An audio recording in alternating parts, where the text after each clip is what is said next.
One of my fondest memories of my late mother-in-law is something she would often say when we'd come home after a day out. Well, did you meet anyone better than yourselves? I was reminded of today, Brian, when I bumped into Michael Bamberger on the ninth fairway. Michael has always been better than myself.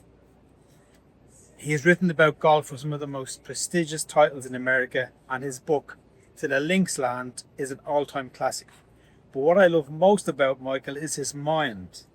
The topics of our conversation today were something Bob Dylan said once when asked if he'd always believed he would be Bob Dylan, how brilliant it was that Lucas Glover, the former US Open winner who's lying 36th here, does the New York Times crossword every day, and how Rory felt about missing cuts.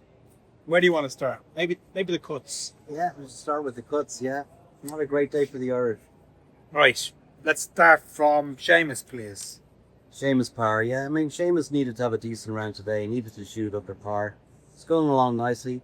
Bogey's the 6th, double bogey's the 7th. He's behind the 8 ball then for the rest of the day. Got a birdie the 17th.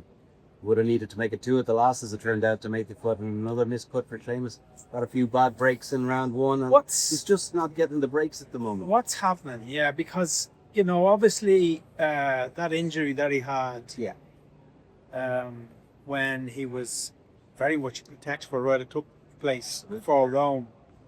The injury he had that year, he's struggling to get back, isn't he? Struggling to get his speed back. Right. He said he's got a little bit of his speed back.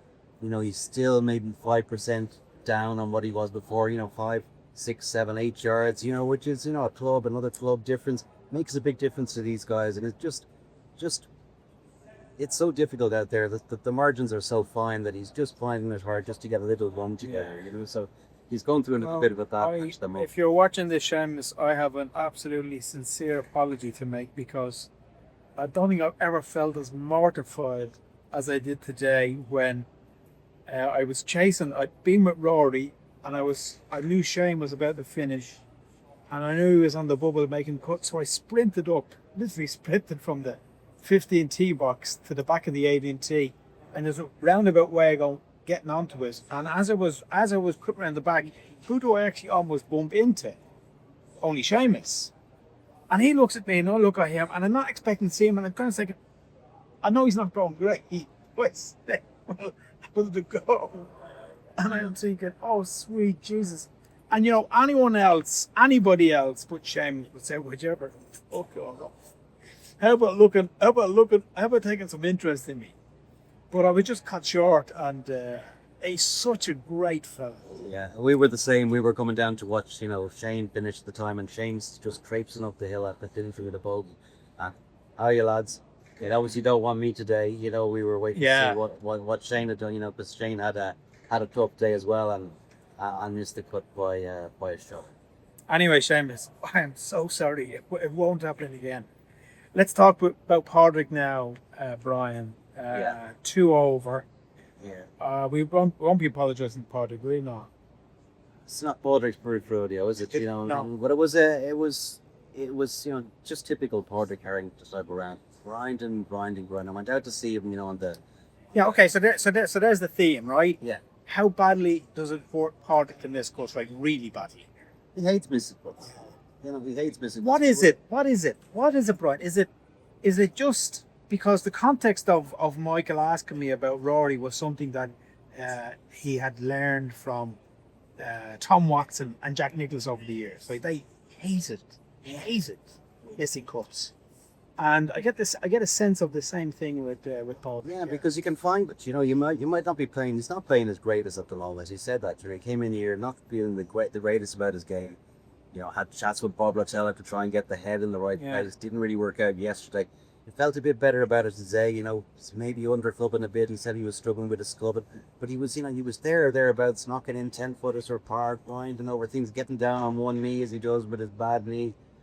Doing it all, his wife is out there cheering him on as well. He's gets to the 6th hole. He's playing the course the other way around. Gets to the R3 6th hole. He says to Chicat, you need to do a Rory here. Finish, bird eagle par as Rory did in 2010. Came back and won.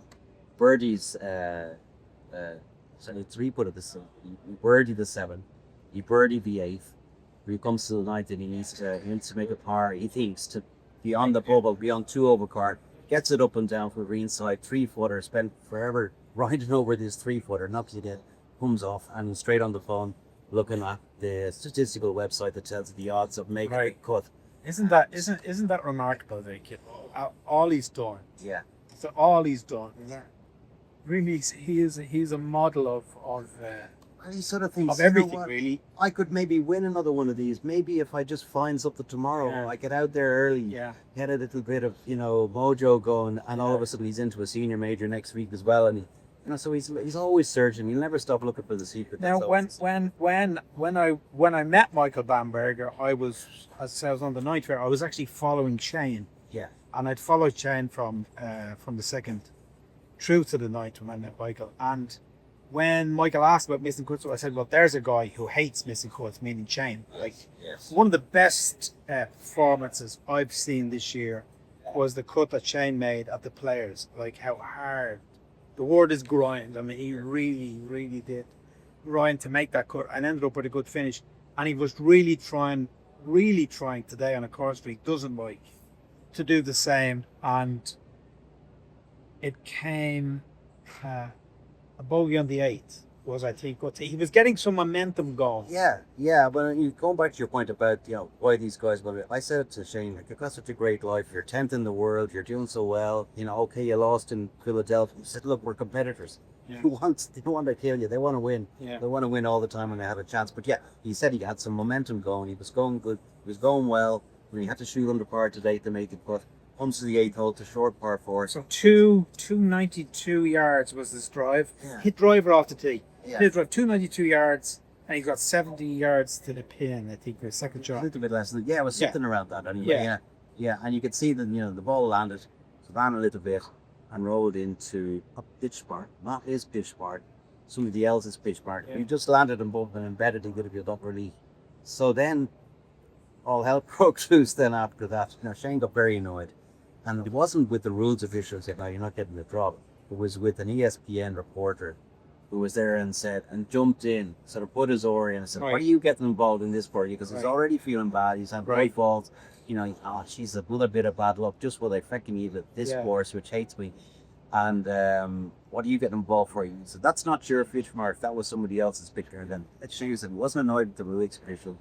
It was just annoyed that your man jumped in because they give wrong information sometimes. They tell you, "Yeah, your ball is fine," and it's out of bounds. Or your ball's out of bounds and it's fine on 7. Maybe it was my pitch mark, and I go in later and somebody says to me, "It was your pitch mark that I went into," and all of there's a lot at stake in these things. Sure. So he called the rules official out. Yeah. No, I was there. As I said, I was watching it. I couldn't quite figure out what was going on, other than he was looking for a ruling. And then, quite a lot of discussion with Darren as to what his options were once Yeah. he knew he had to play the ball in the, like, at some hole, I'd say. Yeah, basically, yeah. And he has to hit down on these. He doesn't have many options, basically. No, I mean, he said it would have been easier to have been in a divot. It would have been Yeah. easy, he would have been able to play a different type of shot. He said, "Okay, I could have gone left, but it would have gone through the green into a rough." I thought, right, well, let's just chunk it up here into the bunker, try and get up and down, and didn't quite get up to the top, but he missed the cut. Yeah. But he had gave the course a bit of abuse and Yeah. let fly. It was frustration all came out of him all at the same time. Yeah. And got a great from should have birdie 10, but that was great from birdie 10. Then he's sneak great birdie in 12. He's in there and misses the fairway on the 16. Bogey. He's 2 over. It might make the Yeah, he thought he was going to do it. Yeah, he thought he was going to do it, and then as Padraig was finding out as the percentages were dropping as guys, Yeah. there weren't many players left on the course. He knew himself deep down. It's not looking good, I'll dust myself off, come back, play the Memorial in a couple of weeks. That's golf, but that's professional golf for you. We play the same really. Now let's get to the question Michael did ask, was how Rory felt about this cut. Now, it's not something he's experienced much of. His last missed cut was the Open in Troon last year, so it's not a situation he finds himself in very often. And I mean, we speculated last night, whether obviously that was going to be the number one. Would he make the cut? Which seems possible. He was saying from the start from 3 over par, yeah. Yeah, so Tell us about his round, Brian. Yeah, I started off great. You know, he's 4 under par after 10 holes. Yeah. Made a couple of bogeys, came back with a couple of birdies. You know, he's going great, and then finishes with 2 bogeys. In fact, he could have almost double bogeyed the last hole. Got a bounce off the grandstand, landed on the bank of the stream there. Got a bit close to the green. Hit a very good sort of pitch on, and 2 putted to make it on the number. Yeah. And obviously he wasn't in the mood for that. Yeah, we were standing there waiting when he came off, and a lot of people wanted to talk to him. Yeah. I mean, there's an issue about the driver. There was a report on one of the. Yeah, it was serious. Ed when we're talking about it today as well. You know, the on Tuesday when they test clubs, etc. You know, Yeah. I mean these drivers that they use with thin faces. Yeah. You know, they can degrade over time, and players themselves kind of have a feeling this one's about to go maybe over the line into illegality, and so you have to take that out. Because as they wear, the trampoline effect is greater then. And it gets thinner, and you see, Yeah. exactly, and it can be right on the limit. You know, he was Yeah. Jopi had an issue at the Open field about me about if Okay. but it's taken out of his bag. So you know, And is that a that's big change? Is that a big deal? If it's his game or maybe one that he's been using for a while, and he's obviously won passes with it. Yeah, you know, sure. and he's happy with it. And No, he has to but I change. mean, but there's a sense like I don't need a sense, Yeah. but that he's trying to pull a fast one by using this. Well, no, but this was obviously players, you know, take them out quite regularly when they sort of feel them. They know themselves. This thing is getting right on the edge. Okay. You either crack or it could be. Right. Let's have it tested. Let's check it Because out. I walked Change around the with head. him. I walked around with him on Tuesday, and I knew he changed the head because some of the tailor-made fellas were there, and I'd spoken to Harry about it. Yeah. And but I just thought, well, you know, the thing is worn.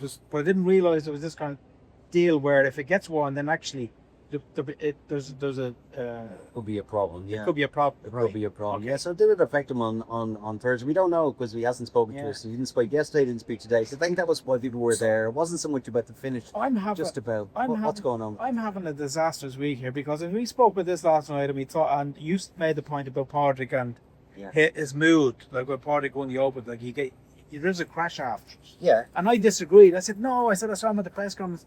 But I've just listened to Paul there make the same point that Padraig made. Yeah.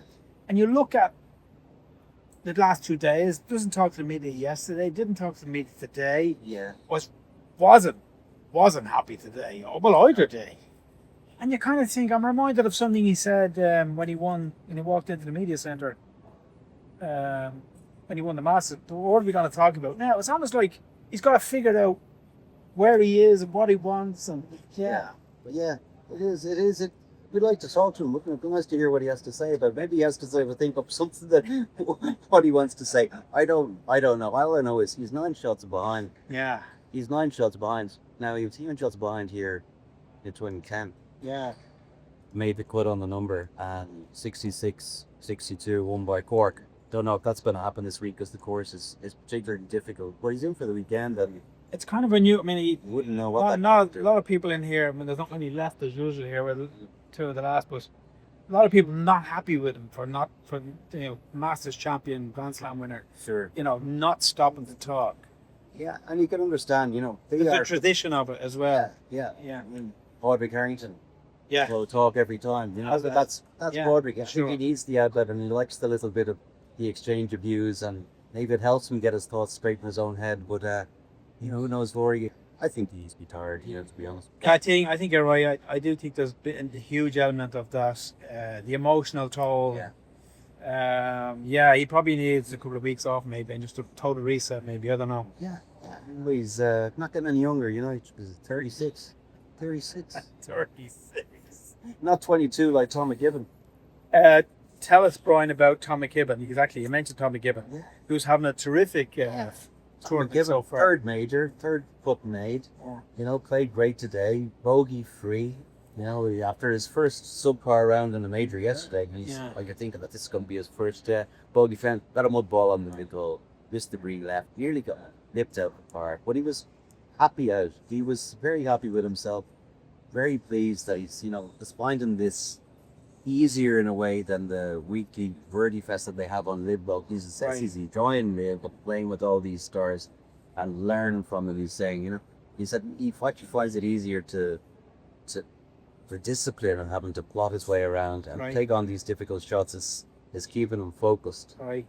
constantly focused. And, you know, he's not saying I'm going to go out and win the PGA. You know, he sort of said, basically, he said to us, look, top 20, that's going to be an improvement on my best major finish. If I can keep improving in these majors every time I play in one, Sure. you know, maybe one of those days it could be me. And as during Fulsham, I walked around with his father, who told me that before he came over here, he's playing with a set of irons that he last used 6 years ago.